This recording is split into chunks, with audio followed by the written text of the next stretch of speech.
Bonjour à tous, bonjour à toutes, j'espère que vous allez bien. Est-ce que vous avez, donc en levant la main, on a dit, est-ce que vous avez déjà entendu parler d'intelligence artificielle? Enfin, combien long? Ok, presque une bonne partie, mais pas tout le monde. Super, on va apprendre des trucs ensemble. Est-ce que, si vous essayez de vous imaginer ce que c'est que l'intelligence artificielle, est-ce que vous pensez que ça ressemble plutôt à ça? C'est-à-dire à un robot avec des câbles, un peu humain, mais pas trop, en levant la main. J'en vois qui font des pouces. Ok, il y a, on va dire, un quart, peut-être un peu moins même, 1 sur 5 qui décide que ça ressemble à ça, l'IA.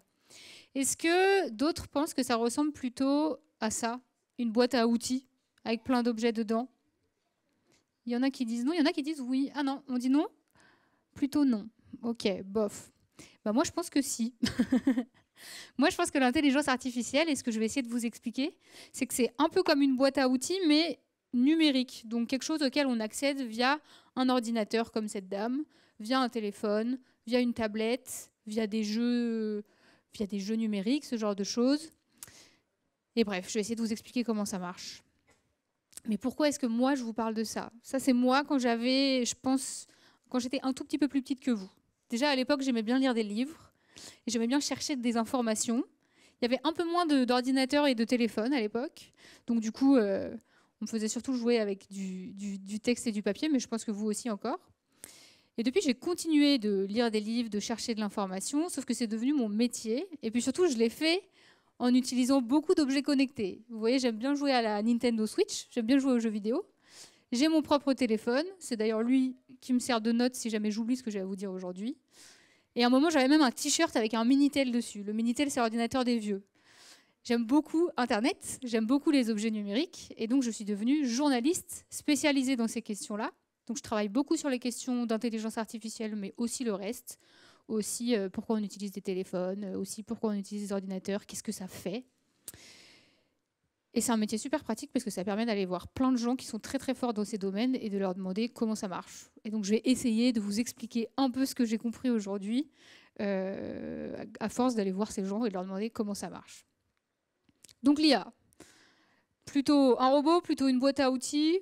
Moi je propose quelque chose un peu entre les deux, plutôt une boîte à outils numérique, une boîte à outils à laquelle on accède via des objets qui sont connectés à Internet. Même cette image, en l'occurrence, elle a été générée par une intelligence artificielle. Ça se voit parce qu'elle est un peu bizarre. Par exemple, faut pas que je bouge trop, pardon. Les petits dessins que vous voyez au-dessus de l'image d'ordinateur, ils ressemblent à rien de réel, à rien qu'on connaît. Et ça, c'est un indice que peut-être que c'est une intelligence artificielle qui l'a fabriqué. Mais je vais vous réexpliquer ça dans quelques instants. Comment ça marche, l'intelligence artificielle? On va comparer avec vous comment vous fonctionnez. Ça, c'est quoi? Un chat. Bravo. Et ça, c'est quoi? Ouais.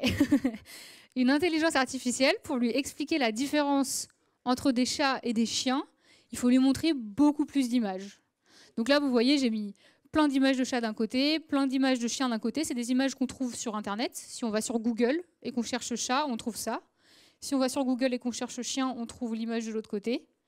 Et en fait, la machine, elle a besoin qu'on lui en montre des dizaines et des dizaines et même des centaines et même des milliers, vraiment beaucoup, beaucoup, beaucoup, beaucoup, pour réussir à la fin à faire comme vous, c'est-à-dire dire que ça, c'est quoi déjà? Voilà. La machine, elle met un peu plus de temps que vous à le comprendre. Comment elle le comprend en plus? Comment est-ce qu'elle l'apprend? Elle l'apprend pas comme vous, elle l'apprend de manière très bizarre. En fait, donc je vous ai déjà dit, au début, on lui montre plein d'exemples. On lui montre des exemples de chats, de chiens. On essaye de lui montrer aussi des exemples d'autres choses pour qu'elle sache dire ça c'est un chat, ça c'est un chien ou ça c'est ni l'un ni l'autre, je ne le connais pas. Pour l'apprendre, ça passe par plein d'étapes de calcul mathématique. C'est pour ça que je vous ai mis une calculette. Tous les petits points et tous les fils qui connectent des points, c'est des endroits où on fait plein d'opérations, plein de multiplications, plein d'additions, tout ce que vous voulez. Au final, la machine, elle apprend à reconnaître les choses de manière un peu bizarre, pas comme vous, où quand vous voyez l'animal qui bouge, vous vous dites c'est un animal, et puis même si vous le connaissez déjà, c'est facile pour vous de reconnaître que c'est un chien. L'image, elle a tendance à casser l'image en petits détails. Donc par exemple, vous voyez au milieu, elle va reconnaître qu'il y a peut-être un œil à un endroit, des pattes à un autre endroit. Elle va apprendre à regarder de manière un peu bizarre, et à la fin, une fois qu'elle aura fait plein d'essais, une fois qu'elle se sera trompée plein de fois, mais qu'on lui aura dit ça c'est une bonne réponse, ça c'est une mauvaise réponse, ça c'est une bonne réponse, ça c'est une mauvaise réponse, et ben à la fin, elle sera capable de dire, par exemple pour l'exemple d'en bas là, ça c'est un chat. Une fois qu'elle a fait ça, une fois qu'on lui a appris par exemple à reconnaître des images, mais on lui apprend à faire plein d'autres choses, on peut lui apprendre à calculer des choses, on peut lui apprendre à produire du texte, produire des images, etc. Les questions on les prendra après, ok ? Eh bien on a une sorte de boîte à outils, mais une boîte à outils numérique. Donc c'est un peu tiré par les cheveux, mais j'essaye de comparer avec des choses qui ne sont pas connectées et on va essayer de comprendre quel type d'outils on peut avoir grâce à l'intelligence artificielle.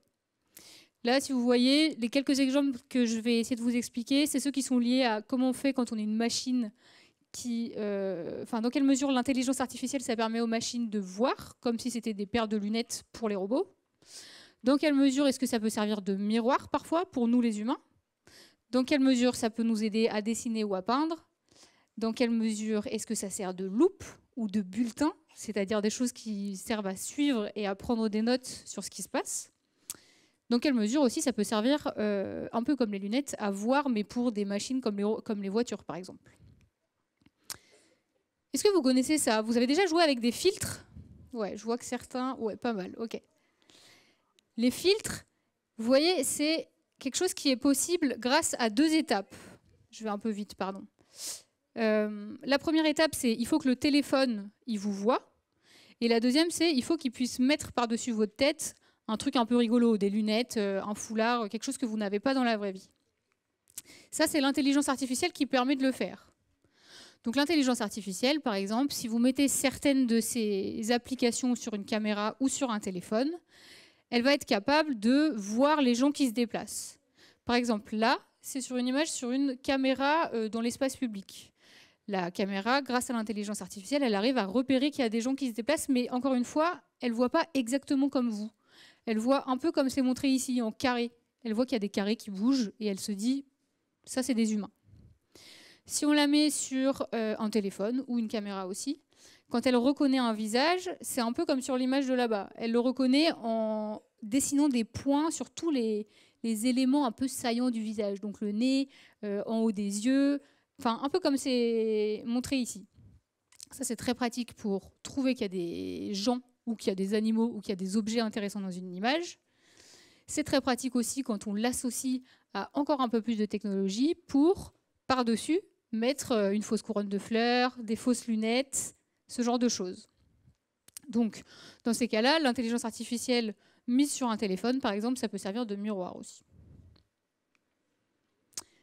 Comme on a dit que ça servait de lunettes, si on applique la logique de lunettes sur des voitures, et ben, en fait, l'intelligence artificielle, ça permet par exemple à des voitures de voir par elles-mêmes. On parle souvent de voitures autonomes. Avant qu'elles puissent conduire tout seules, il faut d'abord qu'elles puissent voir ce qui se passe sur la route. Et ben, comme sur l'image que vous voyez là-bas, elle va voir, grâce à l'intelligence artificielle, les autres voitures, mais encore une fois, pas exactement comme nous, les humains, on les voit. Elles vont repérer des formes, et en fonction de ces formes, donc là, c'est des carrés, elles vont savoir qu'il ne faut pas qu'elles foncent dedans, ce serait dangereux pour les gens qui sont dans la voiture. Un autre exemple de ce qu'il est possible de faire avec de l'intelligence artificielle, c'est en fait les technologies, elles servent parfois de loupe. Donc là, vous avez tous reconnu, j'ai l'impression, un peu de YouTube, un peu de Netflix, en tout cas des plateformes sur lesquelles il y a les films et les séries que vous connaissez et que vous aimez bien. Et ben, l'intelligence artificielle, ce qu'elle fait, c'est qu'elle prend note, un peu comme un bulletin de notes, on va dire, de tout ce qui est regardé. Donc ça permet de donner des notes à chaque film. Elle prend des notes dessus et ça lui permet ensuite de pousser ceux que vous avez le plus regardés, que vous avez regardé le plus longtemps, tout en haut de la sélection. Comme ça, elle se dit, si tous vos copains ont aimé tel film, eh ben on le met tout en haut et vous allez le regarder aussi et vous allez bien aimer. Une autre manière d'envisager les choses, c'est que en fait, ça fonctionne comme une loupe qui suit toutes les traces numériques, donc toutes les habitudes de tous les gens qui se connectent sur ces plateformes, pour essayer ensuite de leur servir les films ou les séries les plus marrants, par exemple, les plus rigolos, les plus sympathiques. Un autre type d'intelligence artificielle qui fait beaucoup de bruit depuis 2 ans, c'est l'intelligence artificielle générative. C'est un mot un peu compliqué pour dire qu'elle produit du texte, elle produit des images, comme vous quand vous faites des coloriages, quand vous faites des dessins, quand vous écrivez des textes. Donc l'intelligence artificielle générative, ce qu'on a fait, c'est qu'au lieu de lui montrer des chats et des chiens au tout début, on lui a montré des tableaux et des œuvres de vrais artistes. Donc là, par exemple, la première image, c'est une vraie peinture de l'artiste Frida Kahlo. On lui en a donné plein. L'artiste, c'est une peintre mexicaine, Frida Kahlo, pour info. On lui en a donné plein. Et à la fin, il y a des modèles d'intelligence artificielle qui arrivent à produire des tableaux qui ressemblent très fort à l'image de départ, où on dirait qu'il y a une nouvelle peinture de la peintre Frida Kahlo. C'est une peintre mexicaine. C'est très pratique. Je reviens juste en arrière, mais je vais réavancer dans 2 minutes. C'est très pratique pour du coup dessiner des nouvelles œuvres qui ressemblent à des grands travaux de peintres, qui ressemblent à de très belles œuvres artistiques. Bref, c'est super dans un sens. Mais le truc, c'est que c'est aussi très pratique du coup pour raconter n'importe quoi. C'est très pratique pour faire croire que, par exemple, des choses comme la Tour Eiffel auraient pris feu. C'est très pratique pour fabriquer des images qui ressemblent à des photos, mais qui ne sont pas des photos. Donc là, par exemple, je ne sais plus quand c'était, mais on va dire que c'était il y a 1 an, je crois. Sur les réseaux sociaux, il y a une vidéo qui a tourné où on avait l'impression que la Tour Eiffel, elle était en train de brûler. Je vous rassure, la Tour Eiffel est bien en place, il n'y a pas eu de problème. Simplement, il y a des gens qui ont utilisé l'intelligence artificielle pour faire croire qu'il y avait un problème dans Paris, quoi. Un autre exemple qui avait beaucoup fait parler, c'est des images qui reprenaient le président, Emmanuel Macron, et qui le mettaient dans plein de situations un peu improbables. Donc là, vous voyez comme moi, on a le président qui court devant des policiers comme s'il était dans un film d'action, le président qui boit un verre dans un bar le soir, le président en bas qui est devant une ville qui a l'air abîmée. Toutes ces images, elles sont fausses. Si vous les regardez bien, je pense que ça se devine un peu, c'est parce qu'on voit qu'il a l'air peut-être un peu retouché. Enfin, c'est pas si similaire à une photo à partir du moment où on regarde longtemps. On arrive à discerner des détails qui sont différents de ce à quoi ressemblerait une vraie photo.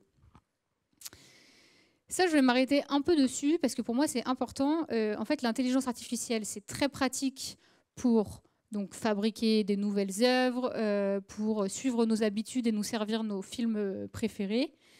Mais ça pose aussi des problèmes en termes d'information parce que du coup, comment on fait pour savoir ce qui est vrai de ce qui est faux, de ce qui a été un peu manipulé grâce à l'intelligence artificielle? Comme moi, je suis journaliste, ça m'importe beaucoup parce que j'ai besoin que vous, pour bien comprendre ce qui se passe dans le monde, vous trouviez les bonnes informations et pas les fausses. Donc du coup, puisqu'on a un peu parlé de manipulation d'images par intelligence artificielle, je pense qu'il faut qu'on s'arrête 2 minutes pour discuter de comment reconnaître une fausse image d'une vraie. Or, on a quand même vu que ce n'est pas forcément super facile. Donc une manière de faire, c'est d'aller chercher les détails qui ont l'air un peu faux. Donc là, je vous disais, si vous regardez longtemps les images de Emmanuel Macron, notamment celle tout en bas où il court, ça se voit que en fait, c'est tellement contrasté, on dirait presque un peu un dessin animé. Vous voyez ce que je veux dire? Ça ne ressemble pas exactement à un vrai film ou à une vraie photo. Ça peut être un indice qu'il y a une manipulation. Sur celle de la Tour Eiffel, là, le feu, sur la deuxième image, il part très bizarrement. Dans la vraie vie, c'est un peu bizarre que les flammes partent dans une direction comme ça depuis la hauteur. Ça peut être un indice qu'on se pose des questions. Mais comme c'est quand même pas très facile, je l'admets, c'est vraiment pas très facile de savoir si c'est vrai ou pas. D'autres manières, d'autres manières d'essayer de vérifier si l'image qu'on voit est vraie ou pas, c'est de s'intéresser à qui la diffuse. Donc là, on sort un peu de la question de l'intelligence artificielle, mais c'est juste pour repartager un peu des bonnes pratiques. C'est de vérifier qui partage l'image de la Tour Eiffel qui brûle, qui partage l'image de Emmanuel Macron qui court. Et par exemple, si vous repérez que c'est quelqu'un qui a l'habitude de faire des blagues, eh ben vous pouvez vous dire, il y a des chances que ce soit plutôt une blague. Si c'est des gens que vous ne connaissez pas du tout ou dont vous pouvez penser que peut-être parfois ils diffusent des histoires qui ne sont pas vraies, eh ben dans ce cas-là, il faut se méfier un peu, il faut se poser des questions. Le truc le plus important, c'est de se poser des questions. Et sinon, je vous signale que Astrapi a mis en place un outil qui s'appelle Tracker d'IA qui permet de s'entraîner aussi à essayer de repérer les images qui sont fausses, des images qui sont vraies. Et ça peut être des outils assez pratiques. Et un dernier élément dont on pourra reparler après si vous voulez, c'est toutes les images ou les contenus qui provoquent des émotions fortes. Eh ben, il faut respirer un grand coup et se poser la question pourquoi ça provoque une émotion forte. Est-ce que je peux partir 10 minutes et en discuter avec quelqu'un d'autre? Parfois, ça permet aussi de trier ce qui est vrai de ce qui est faux.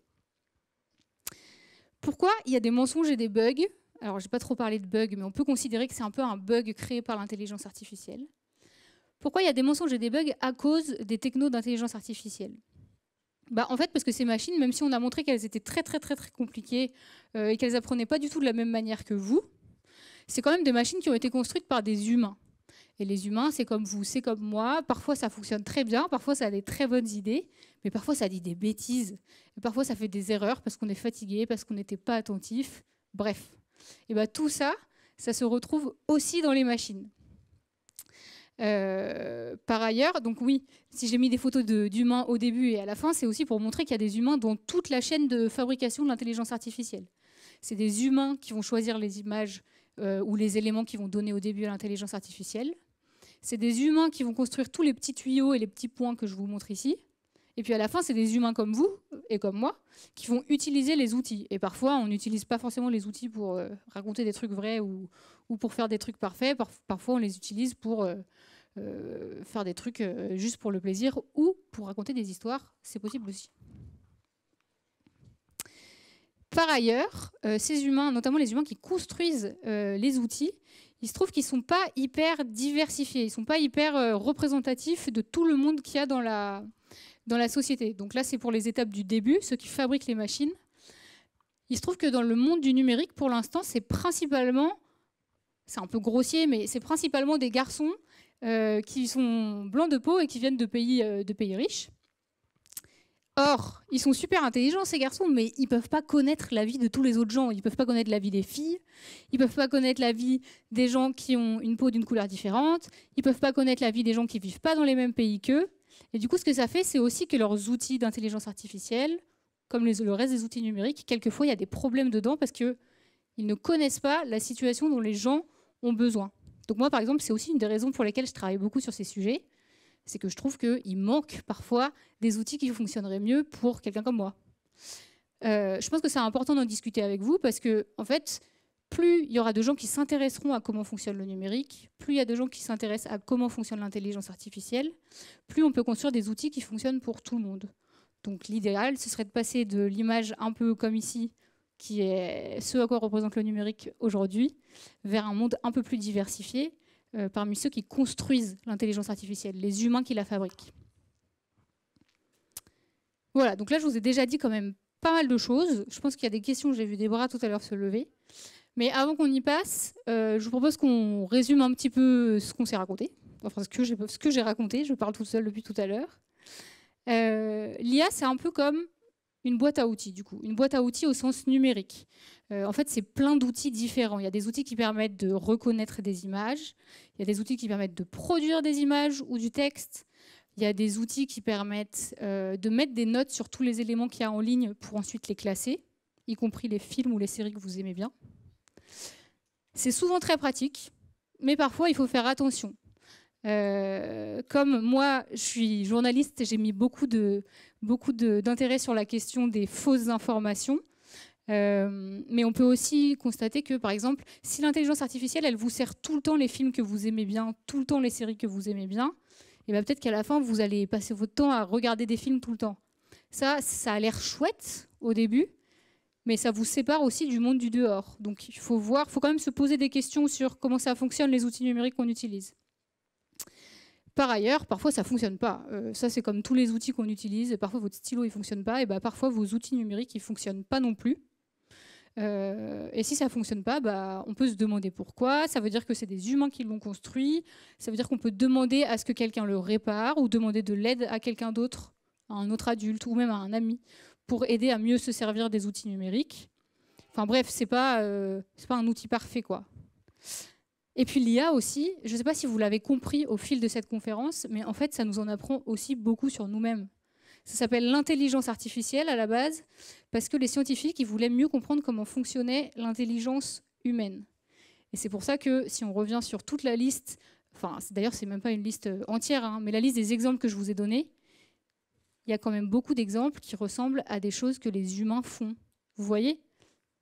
L'intelligence artificielle, ça permet de voir, ça permet d'améliorer des miroirs de nous-mêmes, ça permet d'imiter notre capacité à dessiner ou à écrire, ça permet même de mieux connaître nos pratiques en ligne. Donc bref, l'intelligence artificielle, c'est très lié à l'intelligence humaine au final. Voilà. Est-ce que vous avez des questions ? Alors, il y a des micros qui vont passer. L'intelligence artificielle, ça sert, par exemple, on nous voit, il y a des caméras, par exemple. Très juste. Ça peut aider à repérer les humains ou les animaux sur les images qui sont prises par les caméras, ouais.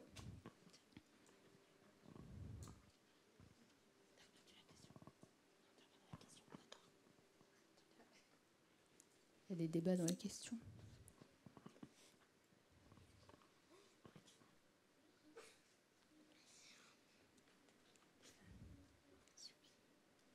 Vas-y, dis-moi, il n'y a pas de souci. Ok. Oubli d'inspiration.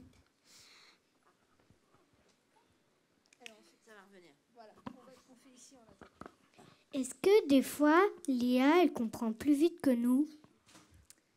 C'est une très bonne question et ça peut arriver. En fait, la raison pour laquelle on parle beaucoup d'intelligence artificielle en ce moment, c'est parce qu'on s'est rendu compte qu'elle pouvait surtout traiter beaucoup plus de données que nous très vite. Donc par exemple, il y a des tâches très ennuyeuses, c'est un peu des tâches d'adultes, les exemples qui me viennent en tête, mais bon, on va voir s'il y a d'autres exemples qui viennent. Les adultes, parfois, ils doivent traiter plein d'informations dans des tableaux, et c'est long à faire et c'est ennuyeux. Et ben, l'intelligence artificielle, typiquement, c'est un outil super efficace pour faire ça très très vite. C'est un outil qui permet de faire des calculs qui parfois prendraient beaucoup de temps aux humains, de manière beaucoup plus rapide grâce à la vitesse de l'informatique. Mais ça ne veut pas dire qu'elle fait tout plus vite que nous. Et plus vite, ça ne veut pas forcément dire mieux aussi, selon les activités. Comment tu sais tout ça ? Eh ben, ça fait 10 ans que je travaille sur les questions numériques. En fait, depuis que j'ai commencé à être journaliste, je m'intéresse à ce que le numérique fait sur nous, humains, et sur la société. Et du coup, je vais voir des gens qui travaillent sur la question et je leur pose des questions. Et je recommande, c'est super.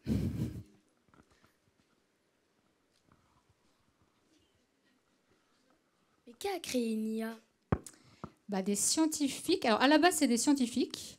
À la base, c'est des gens qui travaillent dans des universités, principalement aux États-Unis, mais aussi en France. Mais en fait, pour faire de la recherche scientifique, il y a besoin d'argent. Donc, très vite, il y a des entreprises qui se sont mises avec les chercheurs. Et les entreprises, elles ont voulu que ce que les scientifiques étaient en train de fabriquer, ça devienne des objets qu'on puisse vendre aux gens. Donc, c'est à la fois la recherche, la science, comme vos profs, et à la fois des entreprises, donc plus des marchands, quoi. À eux deux, ils arrivent à construire plein d'outils qui distribuent au grand monde, au vaste monde. Mais en tout cas, c'est beaucoup d'humains. Ça, je le répète. Est-ce qu'il y a d'autres... il y a d'autres intelligences artificielles à part que l'IA ?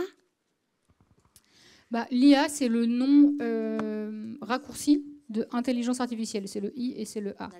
Et ce que j'ai essayé de montrer, je n'ai pas montré toutes les intelligences artificielles qui existent, mais j'ai essayé de montrer que derrière ce nom très vaste, en fait, il y a plein de types d'IA. Donc celles qui produisent du texte et de l'image, celles qui les reconnaissent, celles qui donnent des scores. Il y a aussi des petits outils qui permettent, par exemple, de donner l'impression que des robots, donc pour le coup des robots qui ressemblent un peu à des humains, mais tu sais, qui sont blancs parfois, qui roulent, ou alors qui ressemblent presque à des humains, etc. Pour donner l'impression que ces machines-là, elles réagissent comme des humains, et ben dedans, on a mis beaucoup d'IA. Donc je ne sais pas si ma réponse est claire. En fait, le terme lui-même, il est très grand, et dedans, il y a plein d'outils différents. C'est pour ça que j'ai pris l'image de la boîte à outils.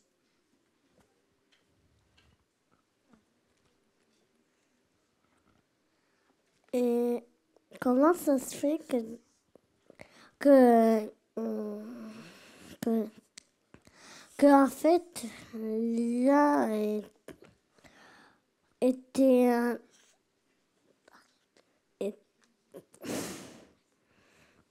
Comment ça se fait que l'IA, elle est... Elle était intelligence artificielle. Comment ça se fait qu'elle est intelligente, en fait? C'est ça la Ouais. question? Comme Ouais. les humains? Ben, moi, j'aime pas trop qu'on dise que l'intelligence artificielle, elle est intelligente comme les humains. Parce que je trouve que ça fait souvent un peu peur aux humains. Et que c'est pas très pratique parce que quand on a peur, on pose moins de questions. Donc, c'est pour ça que je précise, ça a été fabriqué par des scientifiques, ça a été fabriqué par des entreprises. C'est pour rappeler que c'est plein d'acteurs différents de la société, un peu comme vos profs, les gens du magasin d'à côté. Parfois, c'est aussi des gens de l'État qui participent. On va dire comme les policiers, par exemple, ou des gens comme ça. Tous ces gens, ils participent à construire des IA. Et même si on dit que c'est des machines intelligentes, en fait, leur intelligence, elle l'attire de l'intelligence humaine. Voilà, je ne sais pas si ma réponse est très claire, mais je pense que les machines, elles ne sont pas intelligentes par elles-mêmes, quoi. C'est toujours des humains derrière qui font le travail. Mais l'IA, c'est un robot? Pour qu'un robot ressemble, pour qu'on ait l'impression qu'un robot fonctionne tout seul, il y a besoin de mettre des technologies d'IA dedans. Mais le robot, il a été construit par des humains. La technologie d'IA, elle a été construite par des humains. Et même pour faire marcher le robot, il faut qu'un humain appuie sur le bouton on et le bouton off.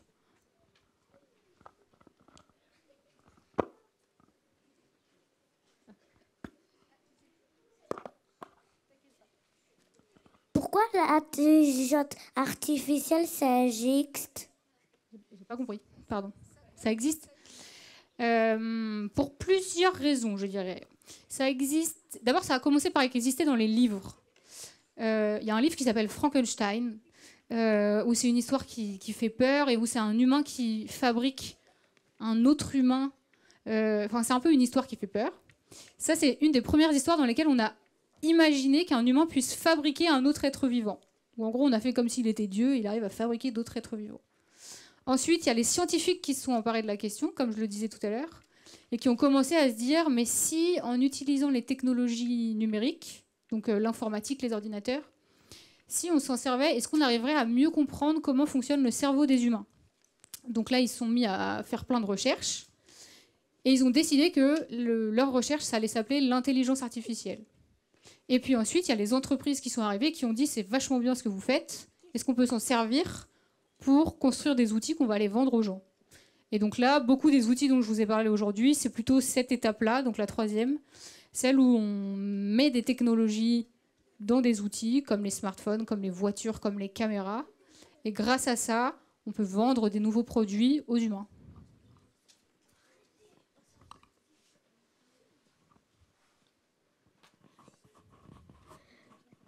Est-ce que l'IA est dans les jeux vidéo? Oui, carrément. C'est très utile à la fois pour fabriquer les paysages, fabriquer les bonhommes aussi, leur donner des mouvements et leur donner des réactions qui sont crédibles, qui sont marrantes, où on a l'impression qu'on interagit avec quelqu'un de réel. Et puis dernièrement, l'IA dont je parlais à la fin, celle qui fabrique des images, comme la peinture de Frida Kahlo, elle fabrique aussi beaucoup de textes. Et on s'en sert beaucoup dernièrement pour donner plein de nouvelles paroles aux personnages avec lesquels tu ne peux pas jouer, mais qui sont autour de toi dans un jeu vidéo. Donc en fait, il y a plein de technologies différentes d'intelligence artificielle dans les jeux vidéo, mais oui, c'est très utile pour les fabriquer. Pourquoi les enfants, ils sont pas intelligents et les autres, ils sont... Mais les enfants, moi, je pense qu'ils sont très intelligents, il n'y a pas de problème. Ils sont très intelligents.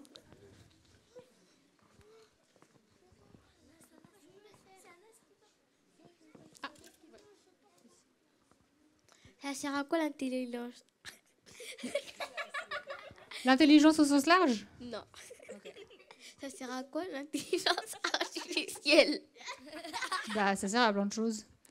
Ça sert à plein de choses, comme vous l'avez vu.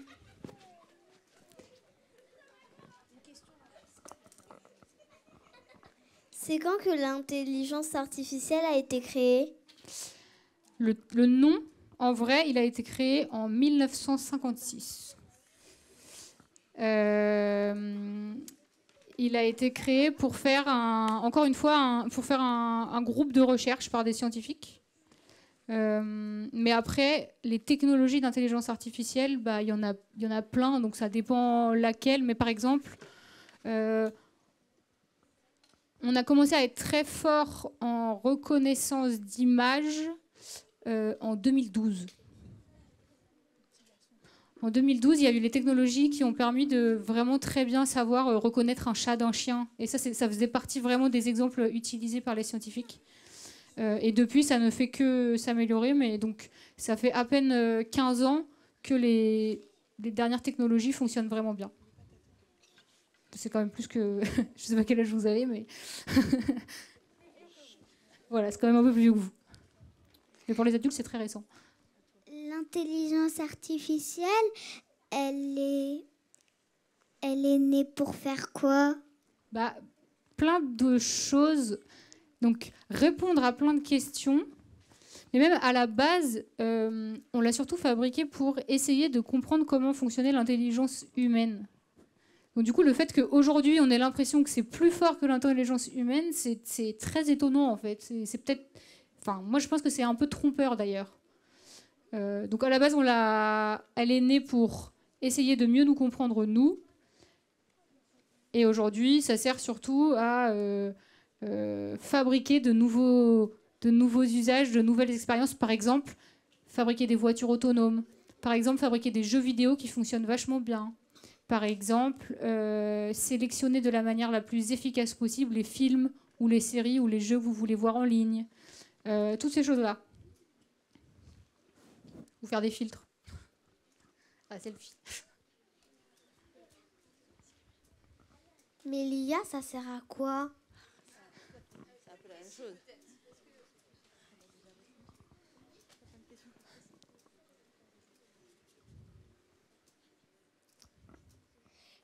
Est-ce que Alexa, OK Google, c'est une intelligence artificielle? Dans un sens, oui. C'est des machines dans lesquelles on a mis des technologies d'intelligence artificielle pour pouvoir te répondre. Qu'une machine, par exemple, pouvoir parler avec une machine, c'était pas possible avant qu'on fabrique les technologies d'intelligence artificielle qui permettent d'imiter le langage humain. Mais en fait, Alexa, elle comprend pas ce qu'on lui dit. Juste, il y a une machine qui calcule toutes les phrases que tu lui envoies quand tu lui parles. Et à partir de ça, elle invente une réponse probable. Mais elle n'a pas le même cerveau que nous, quoi. Elle réagit pas comme nous. Mais oui, c'est grâce à l'IA, ouais. Et si l'intelligence artificielle peut devenir célèbre et aussi riche? Bah non, justement parce que c'est pas des humains. Ceux qui peuvent devenir célèbres et riches grâce à l'intelligence artificielle, c'est ceux qui les fabriquent. Donc par exemple, c'est les patrons d'entreprises. Par exemple, une entreprise en ce moment qui pousse beaucoup l'intelligence artificielle, c'est Google. Et ces patrons, aujourd'hui, ils sont célèbres et ils sont plutôt riches.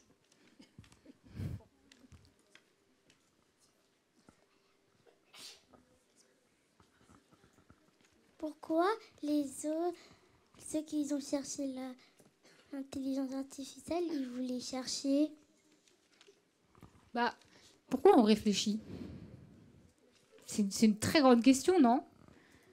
En fait, il y a plein de scientifiques je sais pas comment expliquer ça. Plein de scientifiques de matières différentes. Par exemple, on va dire des scientifiques qui étaient spécialisés en mathématiques, spécialisés en français, spécialisés en histoire géo, spécialisés dans toutes les matières des sciences.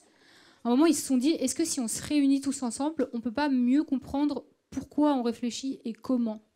Et c'est en partant de ces questions-là, qui sont en fait des questions super grandes, presque... Enfin, c'est des questions philosophiques, quoi. C'est en partant de ces questions-là qu'ils se sont dit, on va fabriquer un nouveau champ de recherche où on va mélanger toutes nos compétences, le fait qu'on sache dessiner, le fait qu'on sache écrire et parler, le fait qu'on sache utiliser des ordinateurs. Ils ont mélangé tout ça et ils ont fabriqué un nouveau champ de recherche qui s'appelle l'intelligence artificielle. Mais je suis d'accord que c'est un nom vraiment flou parce que du coup, c'est un nom qui veut à la fois dire une matière de recherche, comme une matière à l'école. C'est aussi un nom pour qualifier les outils qui sont fabriqués grâce à ça. Et puis c'est aussi un grand concept qu'on utilise parfois pour faire croire que les machines sont plus intelligentes que les êtres humains. Mais encore une fois, vous aurez compris que moi, je crois pas trop ça. Est-ce que l'intelligence artificielle est dangereuse? Ça dépend lesquelles, je pense. Et puis, en fait, elle peut devenir dangereuse si elle est utilisée. Si, par exemple, la raison pour laquelle je ne pense pas que l'intelligence artificielle, c'est plus intelligent que les humains, c'est que je pense que les endroits où on la déploie en disant ça, et donc en arrêtant de vérifier comment ça marche, et ben là, ça peut devenir dangereux. Donc, par exemple, si on met de l'intelligence artificielle dans des caméras, et on lui dit, il faut que tu reconnaisses les gens et que tu nous dises qui fait des bêtises, et qu'ensuite on ne vérifie pas du tout comment elle réfléchit, comment ça fonctionne, et bien là c'est dangereux parce que la machine elle se trompe. La manière dont elle a été construite, je vous les ai expliqué tout à l'heure, elle a été construite par une toute petite poignée de personnes, et parfois ces gens ils ont mis des erreurs dans la manière dont l'IA elle fonctionne, et ça peut créer des problèmes parce que du coup il y a des gens qui sont ensuite embêtés pour rien, ce genre de choses. Mais après, l'IA elle-même, si on la déploie, si on l'utilise en gardant des humains derrière, normalement, on peut la maîtriser, on peut rester le chef, un peu comme quelqu'un qui aurait une marionnette, quoi. Il faut prendre l'IA comme si c'était une marionnette, et donc il faut garder l'humain derrière qui manipule la marionnette. Sinon, après, ça devient dangereux.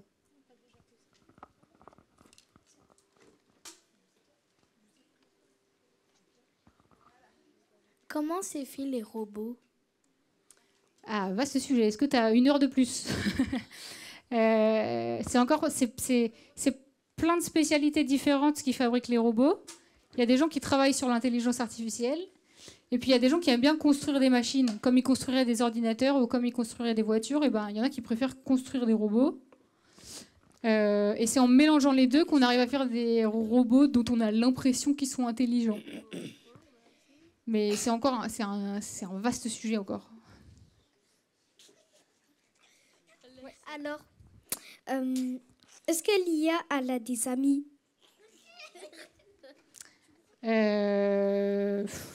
Ça dépend. Difficile. En fait, il y a dans le sens. Je vais retourner la question. Est-ce que les humains ont des amis qui sont des IA ou donc des robots d'intelligence artificielle? Il y en a qui pensent, par exemple, le patron du réseau social Facebook, Instagram et tout ça, lui, il pense que les gens ils seraient intéressés par le fait d'avoir des amis IA. Et donc, du coup, il veut en mettre dans ses réseaux sociaux. Mais il y a plein d'humains qui disent bah non, c'est nul parce que du coup, c'est pas des vrais humains. Donc je sais pas si l'IA a vraiment des amis et je sais pas si on a envie d'être amis avec ce genre d'IA. L'IA fait peur.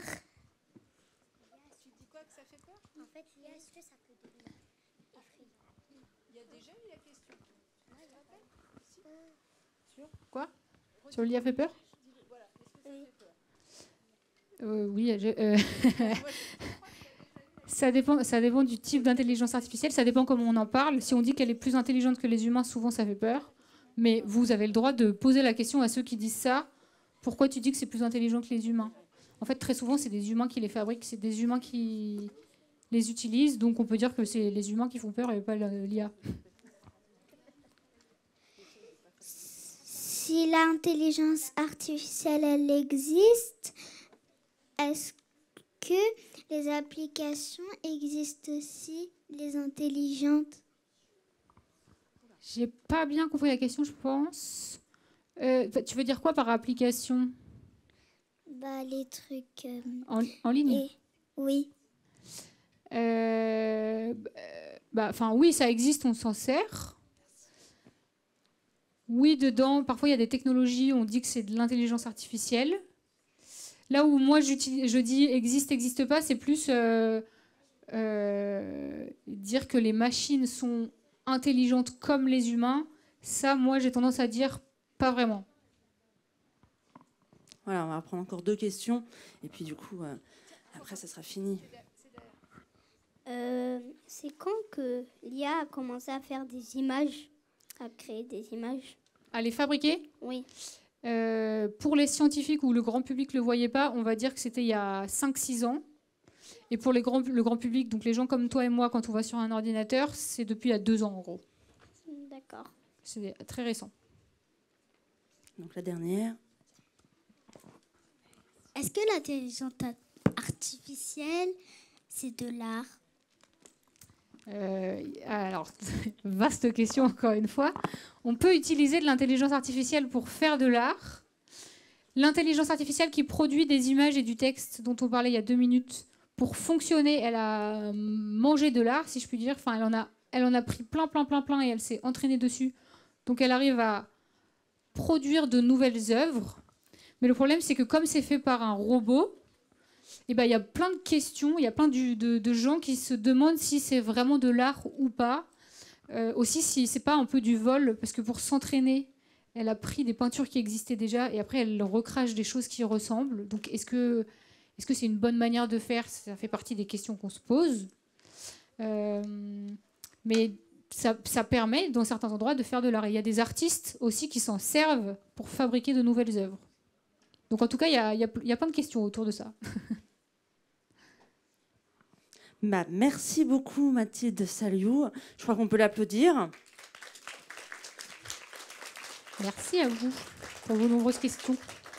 Et en effet, ça a ouvert encore d'autres questions, encore plein d'autres. Merci, au revoir.